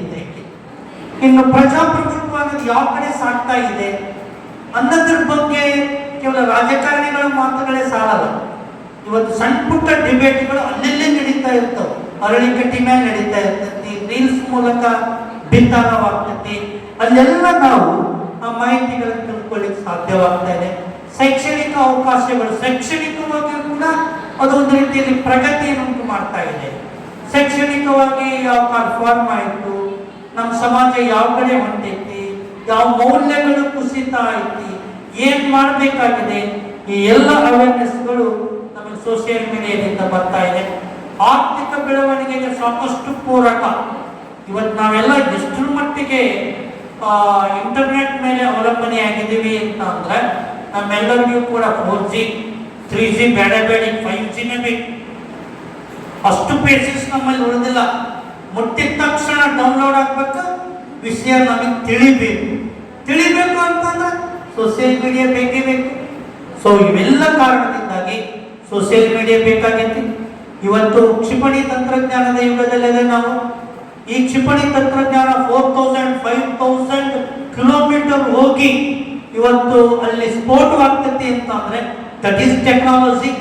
ಆ ಟೆಕ್ನಾಲಜಿ ಸೋಷಿಯಲ್ ಮೀಡಿಯಾದಲ್ಲಿ ಬಳಕೆ ಆಗ್ತಾ ಇದೆ ಅನ್ನೋದನ್ನು ನಾವಿಲ್ಲಿ ಗಮನಿಸಬೇಕಾಗುತ್ತೆ. ಇನ್ನು ಕೆಲವು ವಿರೋಧದ ವಿಷಯಗಳು ಏನದು ಅಂತಂದ್ರೆ ಮಾನಸಿಕ ಆರೋಗ್ಯದ ಅಪಾಯಗಳ ಬಗ್ಗೆ ಇವತ್ತು ಸೋಷಿಯಲ್ ಮೀಡಿಯಾದಿಂದ ಸಾಕಷ್ಟು ಚರ್ಚೆ ಆಗ್ತಾ ಇದೆ. ಇವತ್ತು ನಮ್ಮ ಮಕ್ಕಳುಗಳಲ್ಲಿ ಒಂದು ರೀತಿಯಲ್ಲಿ ಉದ್ವೇಗ, ಹೆಚ್ಚು ಸಿಟ್ಟು, ತಾಳ್ಮೆ ಅನ್ನೋದು ಮಾಯ ಆಗ್ಬಿಟ್ಟೈತಿ. ಕಾರಣ ಸೋಷಿಯಲ್ ಮೀಡಿಯಾಕ್ಕೆ ಬಲಿಯಾಗಿದೆ. ನಾನು ಫೇಸ್ಬುಕ್ಕ ನೋಡ್ಬೇಕು, ವಾಟ್ಸಪ್ಪ ನೋಡ್ಬೇಕು. ಈಗ ನಮ್ಮ ಮಮ್ಮಿ ಪಪ್ಪ ಯಾಕೆ ನಮ್ಗೆ ಡಿಸ್ಟರ್ಬ್ ಮಾಡಾಕಂತಾರೆ? ಅವ್ರು ನಿಲ್ಲೋ ಸರಿಯಿಲ್ಲಪ್ಪ. ಕಾರಣ ಒಂದ್ ಕಡೆ ಎಲ್ಲೋ ಉದ್ವಿಗ್ನತೆಗೆ ಒಳಗಾಗ್ತಾ ಇದ್ದೀವಿ. ಆ ಮಾನಸಿಕ ಬ್ಯಾಲೆನ್ಸ್ ಅನ್ನು ಕಾಪಾಡಿಕೊಳ್ಬೇಕು ಅಂತಂದ್ರೆ ಇತಿಮಿತಿಯಲ್ಲಿ ಸೋಷಿಯಲ್ ಮೀಡಿಯಾ ಬಳಕೆ ಮಾಡಬೇಕು. ಇವತ್ತು ಆರ್ಟಿಫಿಷಿಯಲ್ ಟೆಕ್ನಾಲಜಿ ಅಲ್ಲಿ ಕೂಡ ಸೋಷಿಯಲ್ ಮೀಡಿಯಾದ ಅಪಾಯಗಳನ್ನು ಸಾಕಷ್ಟು ಎದುರಿಸ್ತಾ ಇದೀವಿ ಅಂತಂದ್ರೆ ಮೊನ್ನೆ ಟೆಕ್ಕಿಗಳೇನು ಉದ್ಯೋಗ ಕಳ್ಕೊಂಡ್ರು ಅಂತೇಳಿ ಪತಿ ಪತ್ನಿ ಇಬ್ರು ಕೂಡ ಹ್ಯಾಂಗಿಂಗಿಗೆ ಶರಣಾದಂತ ವಿಷಯವನ್ನು ನಾವಿಲ್ಲಿ ಎಲ್ಲ ಗಮನಿಸಬೇಕಾಗ್ತದೆ. ಇವೆಲ್ಲ ಮಾಹಿತಿಗಳು ಬಹಳಷ್ಟು ಗಮನಿಸ್ಬೇಕು. ಇವತ್ತು ಡಿಜಿಟಲ್ ಅಡಿಷನ್ಗೆ ನಾವು ಬಲಿಯಾಗ್ತಾ ಇದ್ದೇವೆ. ಸಾಕಷ್ಟು ನಾವು ತಂತ್ರಜ್ಞಾನ ಇಲ್ಲಪ್ಪ ಅಂತಂದ್ರೆ ಬದುಕಕ್ಕ ಸಾಧ್ಯ ಇಲ್ಲ. ಅದ ಹೇಳಿದ್ದೆ ಮೊದಲಿಗೆ ಕ್ಲಾಸ್ ನಡೆಯುವಂತಕ್ಕ 1 ನಿಮಿಷ ಫೇಸ್ಬುಕ್ ನೋಡೋಣ, ವಾಟ್ಸಪ್ ನೋಡೋಣ ಅಂತೇಳಿ ನಮ್ಮ ಮನಸ್ಸು ಹರಿದಾಡ್ತಾ ಇದೆ. ಈ ಎಲ್ಲ ಅಡಿಕ್ಷನ್ಗಳು ಇತರ ಮಾರಕ ಕಾಯಿಲೆಗಳಿಗಿಂತ ಮಾರಕವಾಗದೆ ಎಚ್ಚರಿಕೆಯನ್ನು ವಹಿಸಿ ಸೋಷಿಯಲ್ ಮೀಡಿಯಾವನ್ನು ಇತಿಮಿತಿಯಲ್ಲಿ ಬಳಸೋಣ ಅಂತ ಹೇಳಿ ಈ ಡಿಬೇಟ್ ಇಂದ ತಿಳಿದು ಬಂತು. ಸೊ ಈ ಡಿಬೇಟ್ ನಲ್ಲಿ ಪಾಲ್ಗೊಂಡಂತ ತಮ್ಮೆಲ್ಲರಿಗೂ ಕೂಡ ಬಹಳ ಕ್ರಿಯಾಶೀಲತೆಯಿಂದ ಭಾಗವಹಿಸಿದ್ರಿ, ಒಳ್ಳೊಳ್ಳೆ ವಿಷಯ ಹಂಚ್ಕೊಂಡಿದ್ರಿ. ಮತ್ತು ಈ ಡಿಬೇಟ್ ಅನ್ನು ಸಂಘಟನೆ ಮಾಡಿದಂಥ ಎಲ್ಲ ಸಂಘಟನೆಗಳು ಬಹಳ ವ್ಯವಸ್ಥಿತವಾಗಿ ಸಂಘಟನೆ ಮಾಡಿದರೆ ಅವರೆಲ್ಲರಿಗೂ ಕೂಡ ವಂದನೆಗಳನ್ನ ಹೇಳಿ ನನ್ನ ಮಾತು ವಿರಾಮ ನೀಡ್ತಾ ಇದ್ದೀನಿ. ಡಿಜಿಟಲ್ ಮೀಡಿಯಾ ಬೇಕು, ಸೋಷಿಯಲ್ ಮೀಡಿಯಾ ಬೇಕು, ಇತಿಮಿತಿಯಲ್ಲಿ ಬಳಕೆ ಮಾಡಿ. That is the conclusion. Thank you. ತುಂಬಾ ಮೌಲಿಕ ನುಡಿಗಳನ್ನ ಆಡಿದ್ರು. ಈ ಚರ್ಚಾ ಸ್ಪರ್ಧೆಯ ಏನು ಉದ್ದೇಶ ಇತ್ತು ಅದು ಚೆನ್ನಾಗಿ ಈಡೇರಿದೆ ಅಂತ ಹೇಳ್ಬೋದು. ಸರ್ ಇಡೀ ಚರ್ಚಾ ಸ್ಪರ್ಧೆಯ ಒಂದು ಔಟ್ಪುಟ್ ಏನಿದೆ ಅದನ್ನ ಚೆನ್ನಾಗಿ ಹೇಳಿದ್ದಾರೆ. ತುಂಬಾ ಅರ್ಥಗರ್ಭಿತವಾಗಿ ಅರ್ಥಪೂರ್ಣವಾಗಿ ಈ ಚರ್ಚಾ ಸ್ಪರ್ಧೆ ಮೂಡಿ ಬಂತು. ಅದಕ್ಕೆ ತಕ್ಕದಾದ ತೀರ್ಪುಗಾರರು ನಮಗೆ ಬಂದಿದ್ರು. ಬಹಳ ಖುಷಿ ಆಯ್ತು ಸರ್. ತುಂಬಾ ಅರ್ಥಗರ್ಭಿತವಾಗಿ ಈ ಚರ್ಚಾ ಸ್ಪರ್ಧೆ ನಡೆಸ್ಕೊಟ್ರಿ. ಒಳ್ಳೆ ತೀರ್ಪು ಕೂಡ ನಮಗೆ ಬಂದಿರ್ತದೆ ಅಂತ ನಾನು ಭಾವಿಸ್ಕೊಂಡಿದ್ದೀನಿ. ಇಷ್ಟು ಸಮಯವನ್ನ, ನಿಮ್ಮ ಅಮೂಲ್ಯವಾದ ಸಮಯವನ್ನ ನಮಗೆ ಕೊಟ್ಟು ಈ ಒಂದು ಸ್ಪರ್ಧೆಯ ತೀರ್ಪನ್ನ ಕೊಟ್ಟಿದ್ದೀರಿ. ನಿಮಗೆ ನಮ್ಮ ಸಾಂಸ್ಕೃತಿಕ ಸಂಘ ಮತ್ತು ಮಹಿಳಾ ಸಂಘದ ವತಿಯಿಂದ ತುಂಬ ಹೃದಯದ ಧನ್ಯವಾದಗಳು.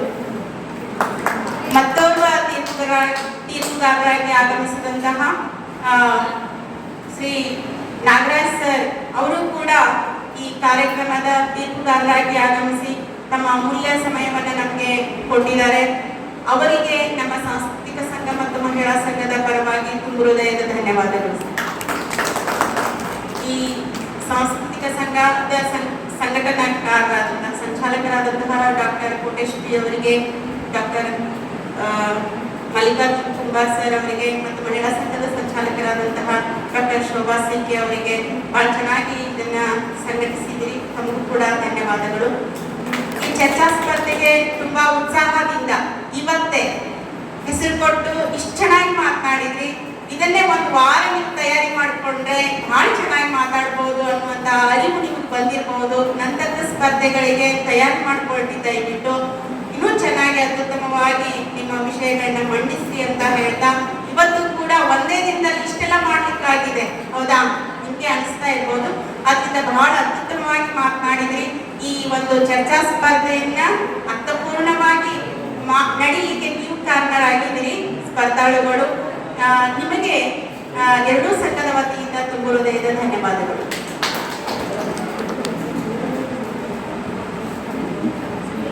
ರಂಗೋಲಿ ಸ್ಪರ್ಧೆಯ ತೀರ್ಪುಗಾರರಾಗಿ ಆಗಮಿಸಿದಂತಹ ಶ್ರೀಮತಿ ಸುನಿತಾ ವಾಲಿ ಅವರಿಗೆ ಧನ್ಯವಾದಗಳು. ಮತ್ತೋರ್ವ ತೀರ್ಪುಗಾರರಾಗಿ doctor YK Virupakshappa sir rangoli ಸ್ಪರ್ಧೆಯ ತೀರ್ಪುಗಾರರಾಗಬೇಕಂತ ನಾನು ಕೇಳ್ಕೊಳ್ತಾ ಇದ್ದೀನಿ. ಅವರು ಕೂಡ ಈ ತೀರ್ಪನ್ನು ನೀಡಿ ಅದನ್ನು ಕೂಡ ಅರ್ಥ ಪೂರ್ಣವಾಗಿ ನಡೆಸ್ಕೊಡ್ಬೇಕಂತ ವಿನಂತಿಸಿಕೊಳ್ತಾ ಇದ್ದೀನಿ. ಈ ಸರ್ ರಂಗೋಲಿ ಸ್ಪರ್ಧೆಯ ತೀರ್ಪುಗಾರರು ಕೂಡ ನಮ್ಮ ಸಂಘಗಳ ವತಿಯಿಂದ ಧನ್ಯವಾದಗಳು.